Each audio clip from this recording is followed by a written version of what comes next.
미국의 42대 대통령인 빌 클린턴은 역사상 최고의 호황기로 평가되는 1990년대에 미국을 비교적 안정적으로 이끌면서 역대 미국 대통령들 중 가장 높은 퇴임 지지율을 기록했다고 하죠. 하지만 사실 클린턴은 업적도 많았지만 눈에 띄는 실책도 많았으며 그를 칭송하는 사람들 못지않게 비난과 잡음도 많았다고 하는데요. 특히 그는 여자 문제로 인한 스캔들에 자주 휘말렸는데 오늘은 그 중에서도 빌 클린턴을 탄핵 문턱까지 가게 만들었던 희대의 잭스 스캔들, 지퍼게이트에 대해 알아보겠습니다. 빌 클린턴은 미국 남부의 아칸소 주지사 시절부터 여자 문제로 트러블이 매우 많았다고 하죠.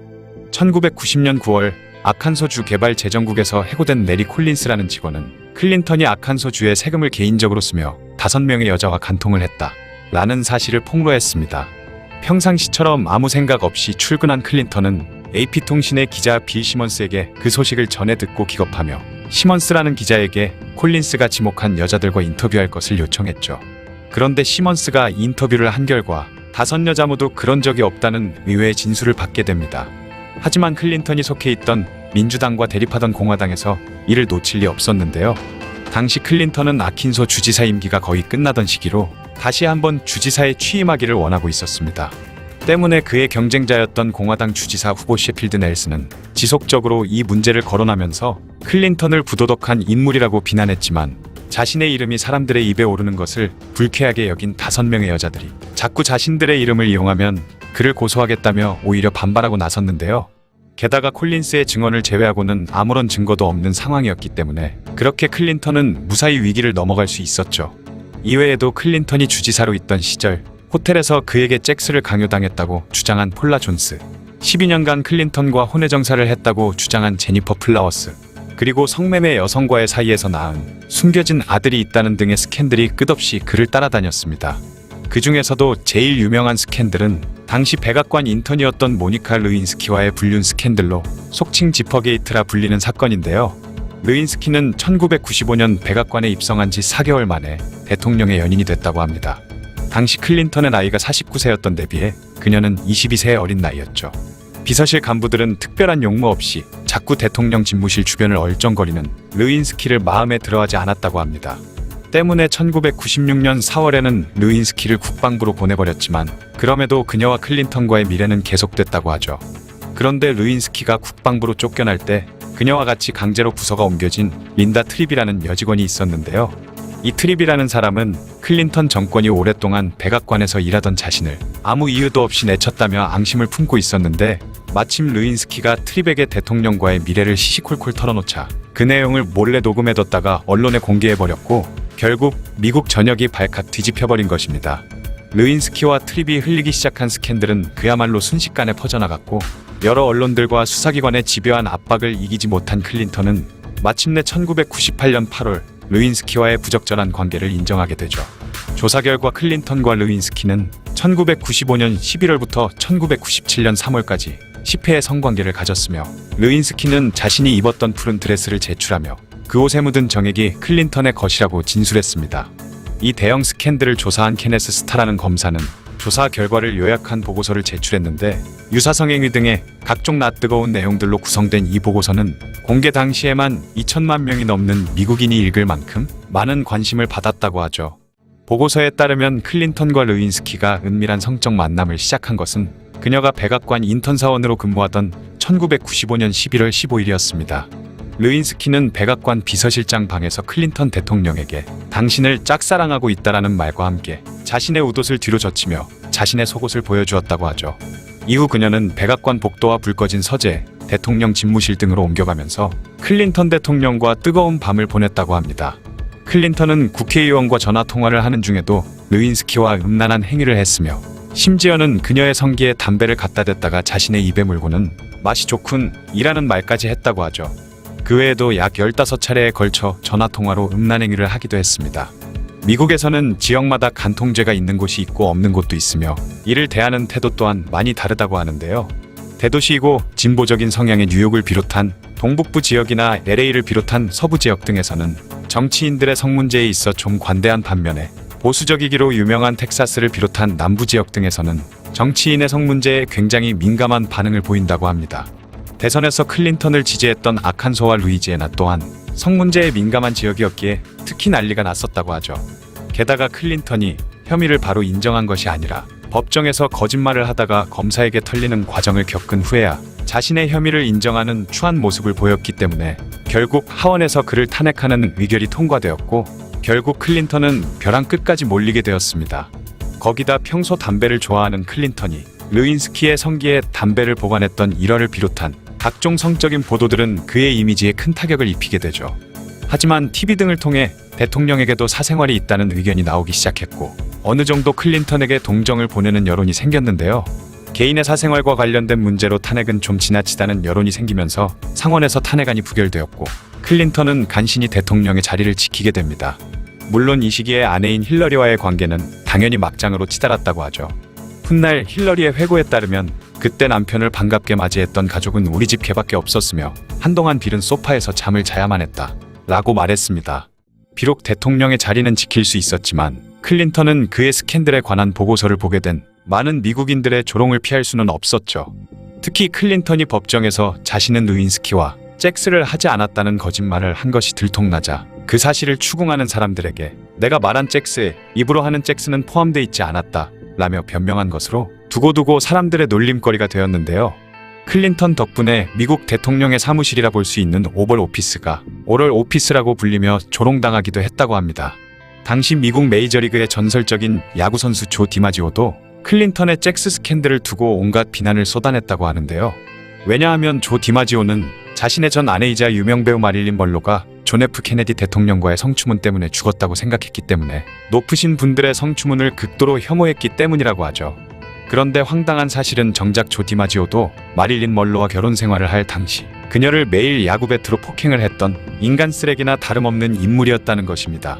때문에 참다 못한 마릴린 먼로는 그에게 이혼장을 내밀면서 당신이 나를 때릴 자격이 없다는 사실을 이제야 깨달았다 라는 말을 남겼다고 하죠. 지금까지 1990년대 미국을 떠들썩하게 했던 지퍼게이트 사건에 대한 이야기였습니다.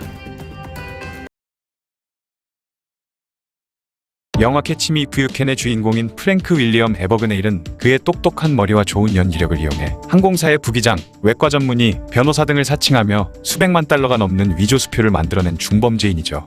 많은 분들이 이 영화의 주인공이 실존 인물이라는 사실 정도는 들어보셨을 텐데요. 오늘은 이 프랭크 윌리엄 에버그네일은 과연 어떤 사람이었는지에 대해 알아보겠습니다. 1948년 미국 뉴욕에서 태어난 프랭크는 영화에서는 외동으로 나오지만 실제로는 사형제 중 하나였죠. 프랭크의 사기꾼 롤모델은 바로 그의 아버지였는데, 프랭크의 아버지는 사기를 통해 은행 대출을 받아 사업을 하다가 탈세 혐의로 국세청에 고소를 당한 탓에 사업이 쫄딱 망하게 되면서 그의 가족은 커다란 집을 팔고 허름한 집으로 이사를 가게 됐다고 합니다. 어린 프랭크 에버그네일은 탁월한 유머 감각과 능수능란한 화술, 그리고 여자 꼬시는 능력까지 갖춘 아버지의 모습에 깊은 감명을 받았는지 전학간 학교에서 자신이 프랑스어 강사인 척 행세를 하거나 조퇴 요청서 위조를 돕는 등 아버지처럼 사기꾼 노릇을 하기 시작했죠. 재미있는 사실은 프랭크가 인생 처음으로 사기를 친 대상이 바로 자신의 아버지라는 사실인데요. 프랭크는 아버지가 차에 기름을 넣으라며 심부름으로 준 카드를 이용해 주유소에서 타이어와 배터리 등 자동차와 관련된 물품들을 산 후에 다시 그곳으로 돌아와 환불하는 방법으로 현금을 받아 챙겼습니다. 결국 그의 아버지는 3,400달러나 되는 돈을 카드값으로 내야 했는데, 이때 프랭크의 나이가 불과 15살밖에 되지 않았다고 하니 어릴 때부터 이미 사기꾼의 기질을 보이기 시작했다고 할 수 있죠. 이후 그의 부모가 이혼하자 그 상황을 견디지 못한 프랭크는 아버지가 생일 선물로 준 25달러가 들어있는 계좌와 수표책만 겨우 챙겨서 집을 뛰쳐나갔죠. 이후 그는 취직을 하려 했지만 고작 16세에 불과했던 소년인 그를 받아주는 곳은 없었습니다.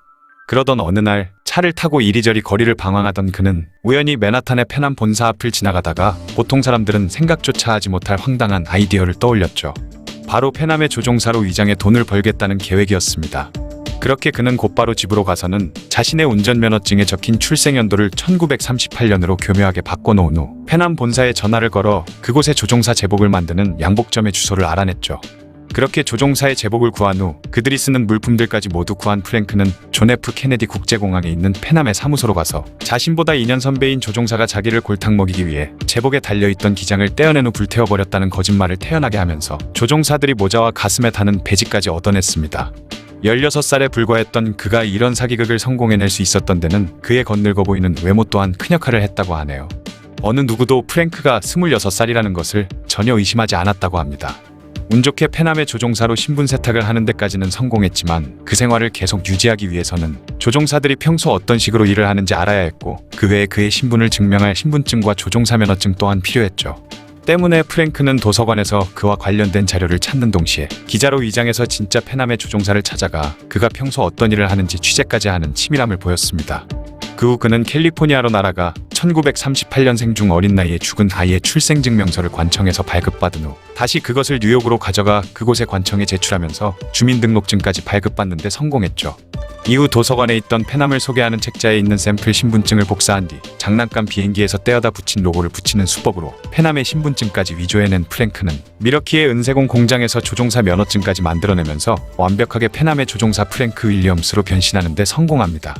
그 후에도 조종사로서 비행을 할 때 쓰는 용어를 익히기 위해 도서관에 드나들던 프랭크는 페남의 조종사라면 누구나 다른 조종사가 모는 비행기의 보조석에 앉아 무임승차를 할 수 있다는 사실을 알게 됐고 그때부터 그는 거리낌 없이 공짜 비행기를 타며 미국 전 지역을 돌아다녔죠.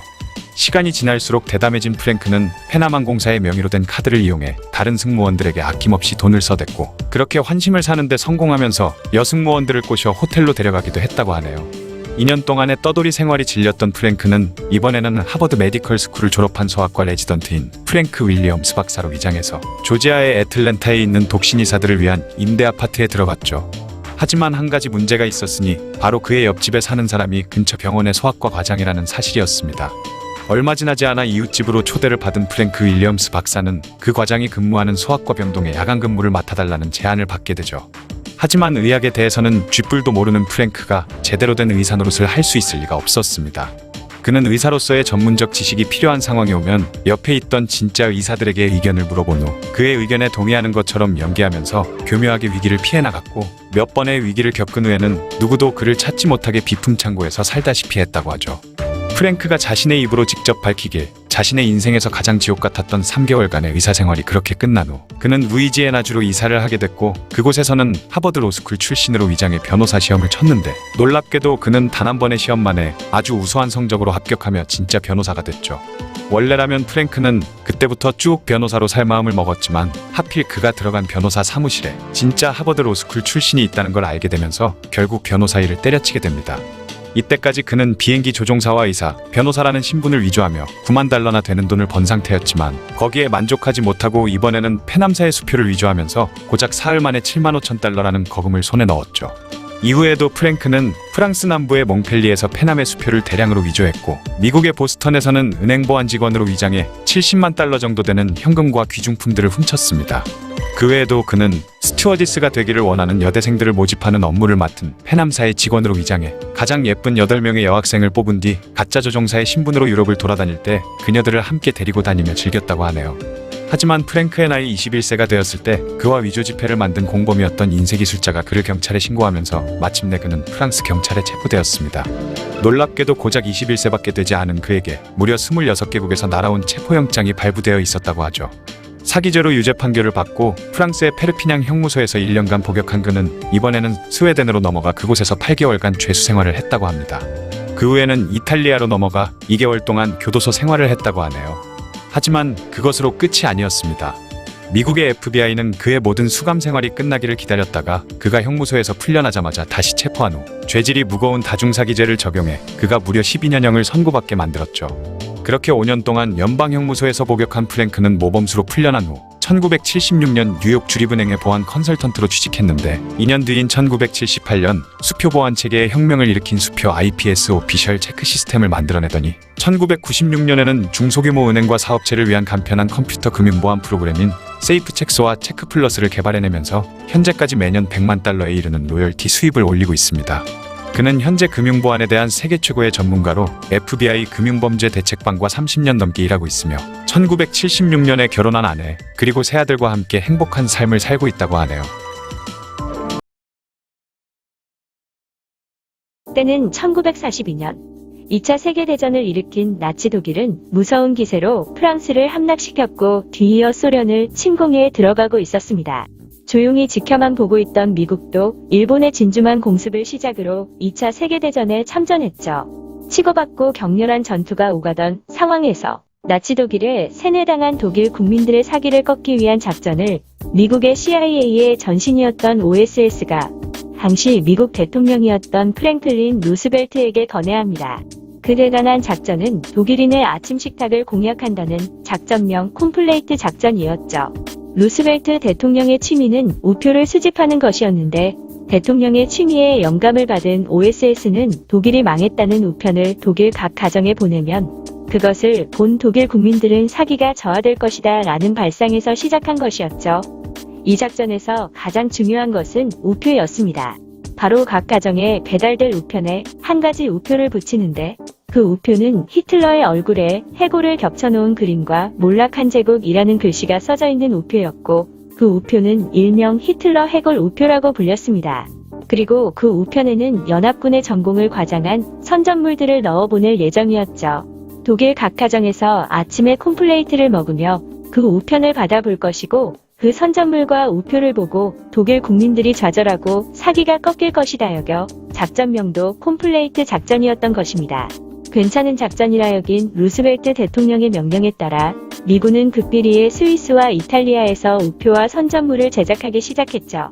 하지만 독일 전체 가정에 보내야 하는 만큼 규모가 엄청나게 큰 작전이었기 때문에 너무나도 많은 비용이 들었고 극비였던 만큼 작전이 지지부진하게 흘러가서 2년 후인 1944년이 되어서야 겨우 우표와 선전물을 모두 만들 수 있었습니다. 하지만 이 작전을 계획한 작전 참모들은 악당 나치 독일에 큰 피해를 입힐 수 있다는 기대감에 부풀어 있었죠. 1944년 말 드디어 위대한 콤플레이크 작전이 시작되었습니다. 작전의 시작은 이러했습니다. 독일 각지로 배송되는 우편을 운송하는 기차를 공격해 파괴시킨 뒤 미군이 만든 가짜 우편을 주위에 널브러뜨려 놓으면 독일군이 그 일을 수습하러 올 것이고 가짜 우편까지 진짜 우편으로 오인하고 모조리 실어가서 각 가정으로 우편이 배달될 것이라는 것이었죠. 미국의 최고의 엘리트들의 작전이었던 만큼 그들이 계획했던 대로 기차 폭파 후 작전용 우편 가방 8개가 투하되었고 약 5만 통의 편지가 88개 가방에 실려 독일 땅에 떨어졌습니다. 독일군은 예상대로 폭파된 우편 운송기차를 수습하러 왔고 미군이 널브러뜨려 놓은 가짜 우편들을 모두 회수해 갔죠. 이때까지만 해도 분위기는 좋았습니다. 하지만 그 우편들은 각 가정으로 배달되지 않았죠. 들킨 것은 아니었지만 미군에 엄청난 패착이 있었습니다. 그것은 콤플레이크 작전 준비 기간이 2년이나 걸렸던 만큼 그 사이 독일 우편의 소인이 바뀌어 버린 것이었죠.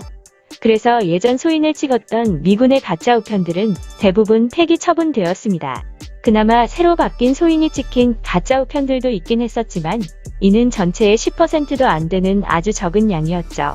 하지만 1944년 말에는 지속된 연합군의 폭격으로 인해 독일 국민들은 대부분 자신이 살던 집을 버리고 피난을 가버렸기 때문에 그나마 배달된 가짜 우편들도 거의 빈집으로 배달되어 버렸습니다.